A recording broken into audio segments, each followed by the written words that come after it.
ನಮಸ್ಕಾರ ಎಲ್ಲರಿಗೂ, welcome back to my channel. So ಎಲ್ಲರಿಗೂ ಗೊತ್ತಿರೋ ಹಾಗೆ ಇಲ್ಲಿ ಶಿಕಾಗೋದಲ್ಲಿ ಲಾಸ್ಟ್ 3 ದಿನದಿಂದ ತುಂಬಾ ಚಳಿ ಇದೆ. ನಾನು ಬರೀ ಹೊದಿಕೆ ಹಾಕ್ಕೊಂಡು ಕೂತಿದ್ದೀನಿ.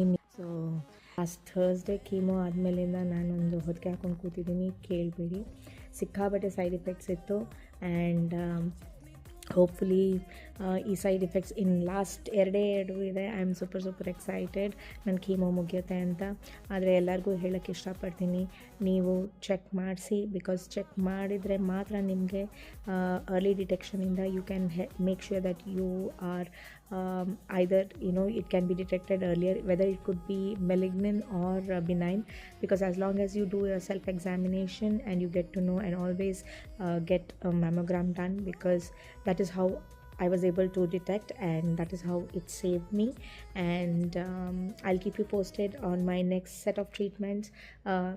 Radiation irutta ilva, and physical therapy no irutte. So nimge I'll keep you posted, and make sure that you follow me and subscribe me.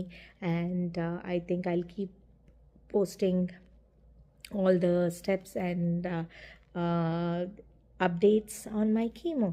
And I hope ಇದು ನಂದು ಮೊದಲನೇ ಆ್ಯಂಡ್ ಲಾಸ್ಟ್ ಕೀಮೋ ಆಗಿರಲಿ ಅಂತ.